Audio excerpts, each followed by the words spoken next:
Para saudara dan saudari yang Tuhan cintai, selamat pagi dan selamat bertemu lagi dalam renungan harian dari Paroki Santo Fransiskus Assisi APO, edisi hari Selasa 12 Maret 2024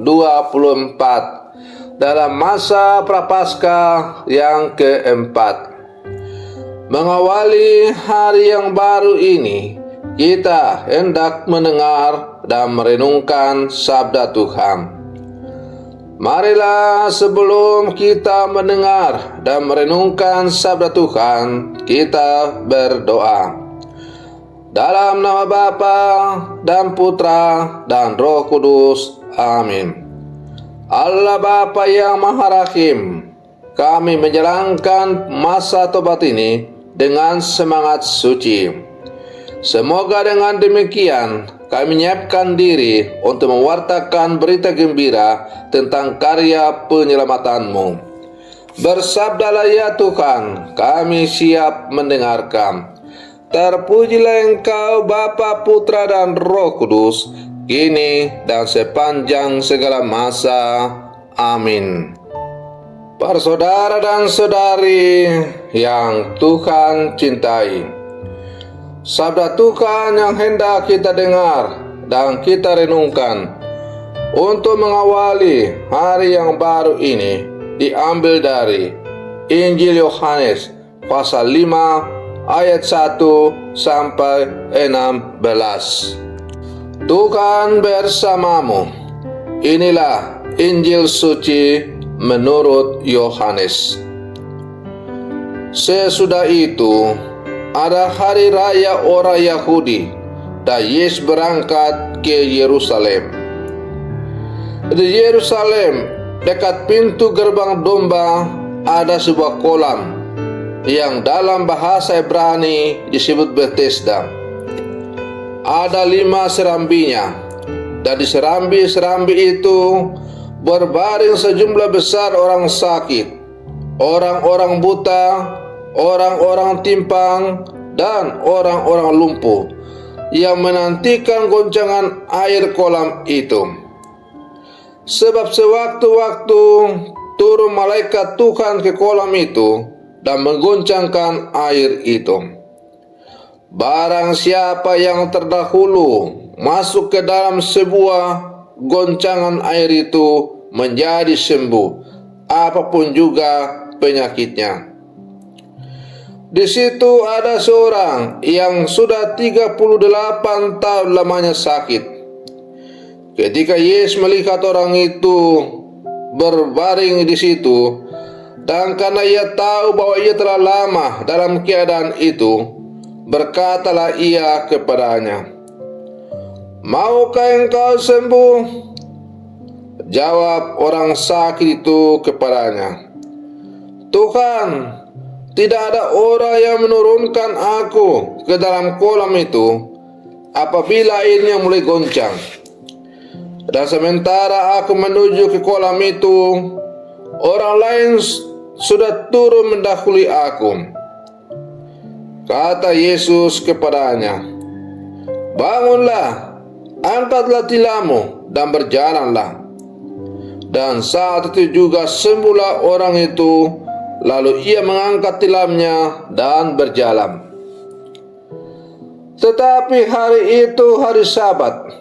Karena itu orang-orang Yahudi berkata kepada orang yang baru sembuh itu, "Hari ini hari Sabat, dan tidak boleh engkau memikul tilammu." Akan tetapi ia menjawab mereka, "Orang yang telah menyembuhkan aku, dia yang mengatakan kepadaku, 'Angkatlah tilammu dan berjalanlah.'" Mereka bertanya kepadanya, "Siapakah orang itu yang berkata kepadamu, 'Angkatlah tilammu dan berjalanlah'?" Tetapi orang yang baru sembuh itu tidak tahu siapa orang itu, sebab Yesus telah menghilang ke tengah-tengah orang banyak di tempat itu. Kemudian Yesus bertemu dengan dia dalam bait Allah, lalu berkata kepadanya, "Engkau telah sembuh, jangan berbuat dosa lagi, supaya padamu jangan terjadi hal lebih buruk." Orang itu keluar lalu menceritakan kepada orang-orang Yahudi bahwa Yesuslah yang telah menyembuhkan dia.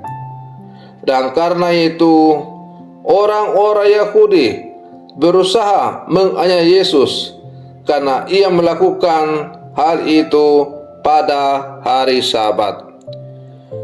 Demikianlah sabda Tuhan. Para saudara dan saudari yang Tuhan cintai, dalam bacaan Injil yang baru saja kita dengar bersama, kita mendengar seorang ibu yang menderita sakit selama 38 tahun.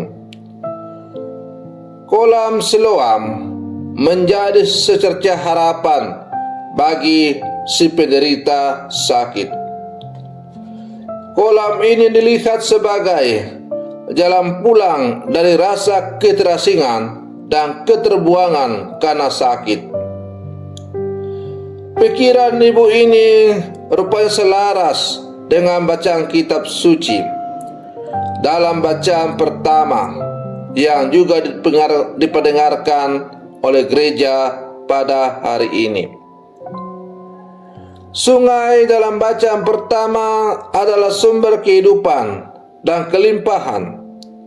Dikatakan bahwa kemana saja air itu mengalir, semua yang ada di sana hidup. Air menjadi simbol kekuatan dan kehadiran Allah sendiri yang menyelamatkan. Karena itu, air digunakan dalam banyak ritus dalam agama besar, termasuk kita orang Katolik. Air baptis untuk kita adalah simbol pemurnian diri dan kesucian hati, supaya kita bersatu dengan Allah sendiri. Para saudara dan saudari yang Tuhan cintai, dalam peristiwa tadi, si sakit tidak bisa turun ke dalam kolam karena tidak ada orang yang menurunkannya. Tetapi Yesus menyembuhkannya tanpa harus menceburkan si sakit ke dalam kolam.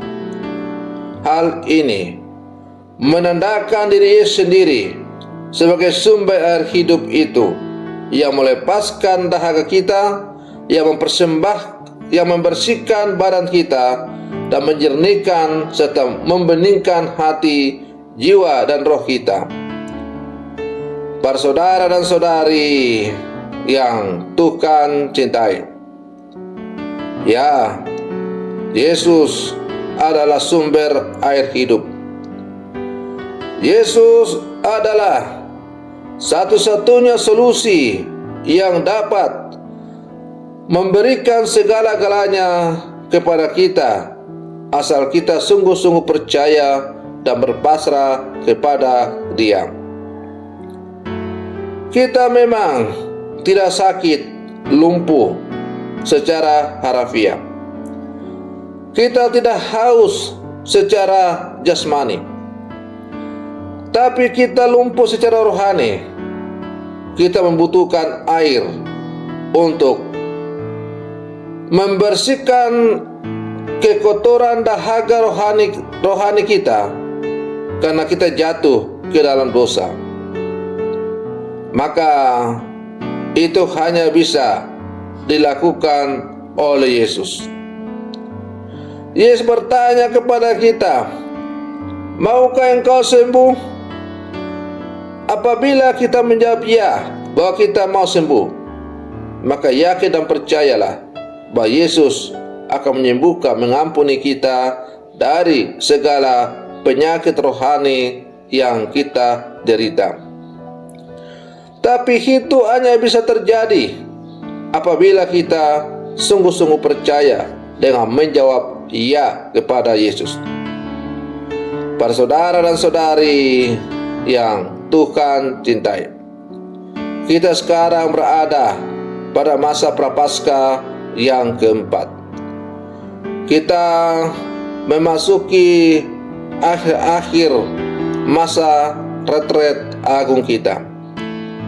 Kita diajak untuk semakin intens masuk ke dalam relung hati kita yang paling terdalam, untuk melihat dalam hati kita, dalam kehidupan kita, apa yang telah membuat kita lumpuh dalam menjalani kehidupan sebagai orang-orang percaya di zaman sekarang.